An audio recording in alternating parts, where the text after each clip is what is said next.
G'day guys, back with the Outer Circle, and in this episode of Getting Started in the Horus Heresy, Part 3, Sons of Horus. So, Sons of Horus have a total of 4 special characters, as well as 2 variations of their Primarch to go through. That makes for some spicy memes. So, let's start with Malagurse the Twisted, who is our newest Forge World special character for the Sons of Horus. Now, interesting thing about him is he's essentially a pimped out Legion Herald.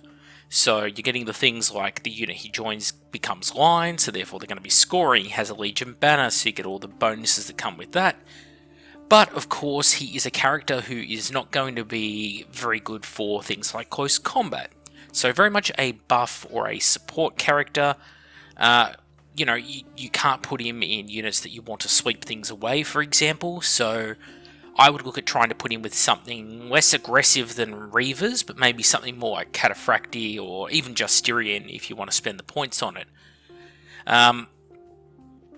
But do remember that because they're going to be line, that is going to make them a bit more of a priority target. So if you have a Weapon Skill 5 Styrian Terminator squad with him in it, that is a kind of micro Death Star and is going to attract a lot of heat from the enemy army. Overall, he's pretty good. He also has Relentless, not that it really matters because he doesn't have any weapons that take advantage of it, but he does have Adamantium Will 4+, which is kind of handy because that's going to do a 4+ save against any psychic weapon or power. And he has It Will Not Die, which is pointless because it's a 2-wound model, so take that how you will. Next up, we get to Abaddon, and this is the point in the timeline where he isn't a total failure. I didn't say he's not a failure, just he's not a total failure. He's actually very, very good in the Horus Heresy. Abaddon has higher than average stats across the board. He is stronger than a Legion Praetor, and his war gear, well, it's quite good. He has Deep Strike built in, Precision Strikes on a 4+. Biggest thing about it though, Battle Hardened. So he is really hard to instant kill by doubling out his toughness. Of course, the downside is that in a challenge, he will still suffer instant death. Now, when it comes to war gear, he has a Bane Strike Combi Bolter, which is, it's a weapon. But he also has a Paragon Blade, and the one that you really care about is the Sithonian Power Core, which is essentially a Power Fist, but it also has the Shred and Mastercrafted special rules. So re-rolling to hit, double strength, all that kind of thing. He will get an extra attack as well, don't forget, because the Paragon Blade is also a specialist weapon, so the core and the blade together is +1 attack.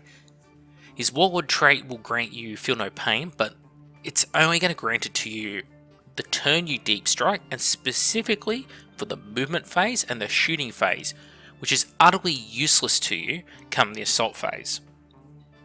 Because really, you're getting some protection against Interceptor, and I mean, most of the stuff that's going to intercept Terminators is going to be things like las cannons, so you won't be getting that Feel No Pain. And of course, in the shooting phase, unfortunately for you, if you're dumb enough to shoot at the enemy, they're going to react to you with things that are really going to hurt, like las cannons again. So keep that in the back of your mind. Very, very strong in close combat. So you're looking at needing strength, I think, 12 to kill him because he's toughness 5 character with Battle Hardened. So very, very strong. It's not that he's toughness 5 necessarily. It's he's toughness 4, but you're going to be changing the way things work thanks to Merciless Fighters. So don't forget that. Problem is that the sorts of characters who you're going to run into at his points level are characters like Causewayne, Sigismund, Sevatar, etc, etc, etc, Khan. All 4 of them will beat him in a challenge. Hands down. Lucius as well probably will beat him in a challenge. Anyone who's got instant death just hard-coded into their weapon. Now, Abaddon does, because he has a Paragon Blade, sure, but he's going up against people who have like 4+ instant death. Any wound of a 4+ is instant death, and he's trying to fish for 6s with his Paragon Blade. Or in the case of Sigismund, it's just all instant death, and you get to re-roll your successful invulnerable saves, so you will die.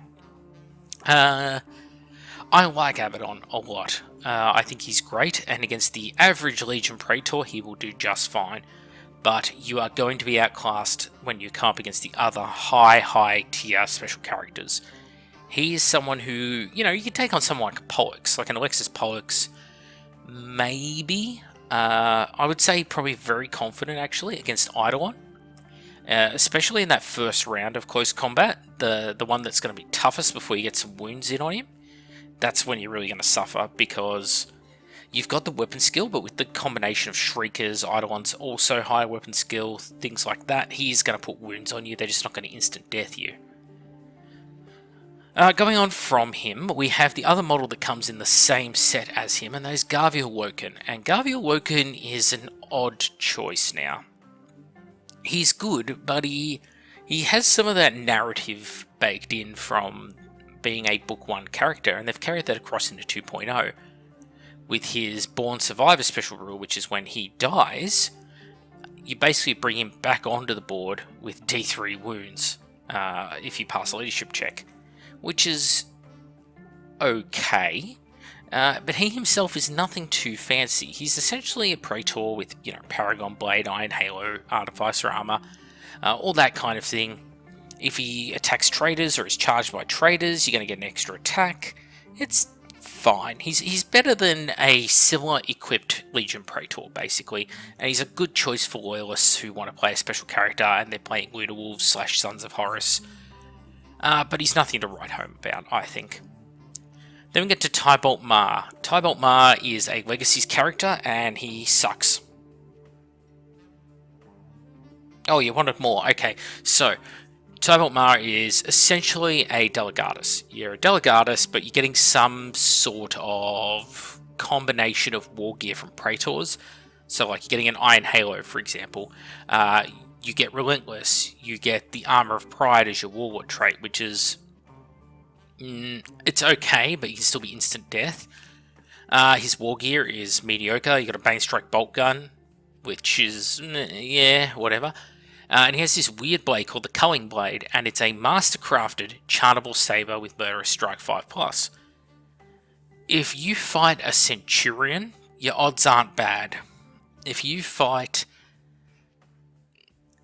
Even a Weapon Skill 5 Cataphractii Terminator is going to give you trouble. You'll probably lose to a Storm Shielded Terminator, like a Fire Drake. Something at Weapon Skill 5 and a Storm Shield is very bad news for him. But he is definitely not fighting a Praetor, and he is a lot of points for what he delivers, I feel. So I'd say probably avoid him, unless you're trying to lowball it with your army and you're trying to play a little bit more thematic, a little bit weaker. In which case, take him, fill your boots. Alright, the big guy. Horus Lupercal. He's the one you really wanted, the one you were interested in all episode, that's why you tuned in. So, Horus. Is he the best Primarch? Potentially. I think in a Primarch duel, Ferrus is probably currently the best Primarch, just down to the Brutal 3. He out-damages just most Primarchs, basically. But Horus has him on weapon skill, and... well, his World Breaker is Brutal 2, so it's keeping up there. It's not Brutal 3, but Brutal 2 is pretty good, and with high weapon skill, more attacks are going to land. His Talon of Horus, though, it's a pimped out bolt gun for the stats, okay? Assault 3, Strength 5, AP 3. So, like a crazy built-in Storm Bolter. But the actual stat line on it is a Lightning Core that's AP 2 with Deflagrate is not great. It's not even good enough for really killing hordes of infantry. So I think a lot of the time you're probably going to default to World Breaker, unless you're guaranteeing Horus is going to be Strength 8 to instant kill things, because you're going to be fighting Terminators and such, and he's 600 points. Even a weaker Primarch, like let's say you go up against a weak Primarch type character like Constantine Veldor. Veldor is not going to beat Horus. Veldor will beat, I think I worked out the other day, he'll beat Alfarius, he'll beat Lorgar, what else? I think he beats Magnus. Unless Magnus is like psyching the hell out. There's a few Primarchs in there Veldor will beat. And Veldor's only 350 points. If you have a whole bunch of Justinian with Horus, and you're going up against, say, a boatload of, I don't know, Aquilon Terminators or something, or Heterion Guard and Veldor, they are going to pump you. So keep that in the back of your mind when you think that, oh, Horus and Justinian is the ultimate Death Star. Yeah, maybe versus other Astartes in certain matches, like, I don't know, you go up against Raven Guard, it's poor Corax and some Dark Furies have to take them on. Yeah, okay, they're going to lose. But if Corax and his Raven Guard Dark Furies are dumb enough to take on Horus Lupercal in close combat when they've got jump packs and the Sons of Horus have cataphractic Terminator armor, that's on the Raven Guard player. So, war gear wise, okay, to get back into it, his war gear is solid. But the one thing that has kind of annoyed me with Horus, and he's always had, is his super good armor. And it kind of takes away from those Primarchs who have really good armor themselves, like Vulcan, Ferrus, Perturabo. These Primarchs who are known for being the ultimate Smith Primarchs who personally customize their armor. Apparently this suit was made by the fabricated general himself, Kelbor Hell, on Mars. Cool. It just means really that it's an excuse to give him a 2+, 3++. So very, very hard to get through his armor. He has the ability to give you a lot of reactions, basically, and that's sort of the thing that people like him for. Every phase you get an extra reaction, but it only lasts for one turn, so just keep that in mind.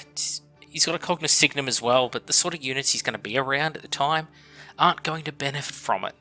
You don't need +1 ballistic skill on Terminators generally. Maybe if they're just in with multi-melters, and you really need to kill a tank and you think Horus won't do it, sure, fill your boots. Horus Ascended.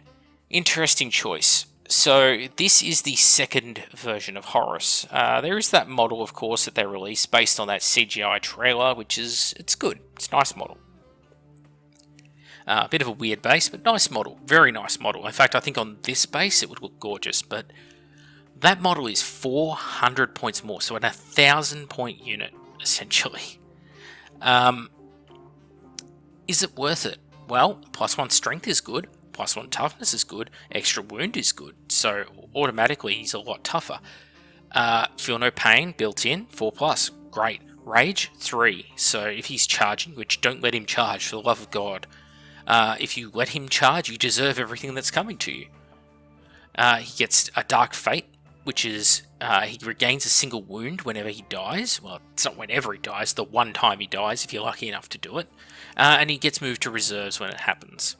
He has the power of Chaos Eternal, which is essentially swing, bada, swing. He lines up and hits you without Unwieldy on Worldbreaker, which is probably what he's going to do the first round of a close combat with another Primarch. And if he charged, that's bye-bye to that Primarch, because he's going to be landing something like 9, 10, maybe more. Weapon skill 8, strength 10, brutal 2 attacks on you. It's pretty much going to end any one Primarch in the game in one swing. Maybe someone like Vulcan or Ferrus or Perturabo just has a really, really phenomenal armor save, might just clutch through. Even then, I don't know. So, pretty good. His other little thing is he has a spreading corruption rule, which is weird. So he himself is corrupted. Now, corrupted is not a good rule to have, because as a Primarch or any of the Primarch's bodyguard who have this rule, because you can give it out to those around him, it's 25 points to give it to a unit in your army. And you can give it to infantry, cavalry, or dreadnoughts. Anyone you give it to, it's going to be, okay, they're ignoring things like fear, they're not going to be taking morale, you're not going to be running them down in close combat, for example, so all of that's okay. But if they're in a unit with Horus, they're fearless anyway.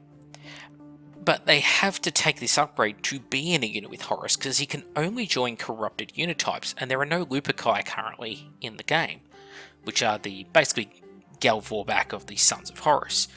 So without them in the game, and with them having to take this corrupted unit type, or basically leave Horus to walk around the battlefield on his dopey Onsum, that creates a lot of issues for you, because Horus, even with this super beefed up hyper-aggressive form, is not someone you want on his own in the middle of the battlefield.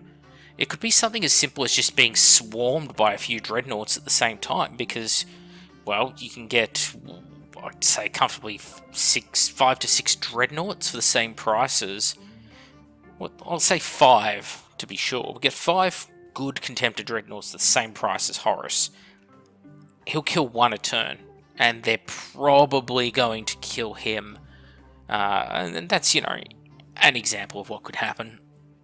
So do keep that in the back of your head when you're getting, I don't know, what, 5 dreadnoughts with, they're probably going to get the charge on him. So 5x4, at least 20 attacks. Half of those, if they're lucky, maybe a third are going to hit. And of those, most of them are going to wound. So let's say about 6 wounds on Horus. That's going to be brutal 3. That's 18 wounds. Even with a 3+ invulnerable, the chances are you're going to fail enough wounds to not come out the other side after 1 or 2 rounds of that kind of punishment. So, what am I getting at here? Well, Horus is good, but versus Primarch, to answer the question I posed at the start of his segment, no, not really. He's too expensive. It's a lot of work to earn back 1,000 points. And is he providing the tools for it? No, he's not really buffing his army so much more so than he did anyway as just the War Master of the Imperium as regular Horus Lupercal, as opposed to Ascended. If you want reactions, for example, regular 600 point Horus will do that for you just fine. But if you want to, play a narrative game or whatever, and you want to go for the big boy, take him by all means. But just remember, if someone's taking a really cheap Primarch, like a 420 point Primarch or so, what is the gap in points that they can put in? Like if it's, I don't know, let's say it's World Eaters. That's like another 10, 15 Red Butchers right there. That's a lot. That's a lot of models on the tabletop. And again, if you're fighting someone like the Raven Guard, for example, you're not going to catch them if they're playing smart with jump troops. Of course, if they're using a whole bunch of infiltrate stuff, well, different story. But Horus here is still going to be very weak against something like Nemesis bolt guns. That's the problem with this kind of model. This big centerpiece model, which costs a bajillion points for your army, it has a lot of flaws and drawbacks. Anyway, that's it. I'm back with the Outer Circle. Thank you all for watching this episode, and I'll catch you all on the next one.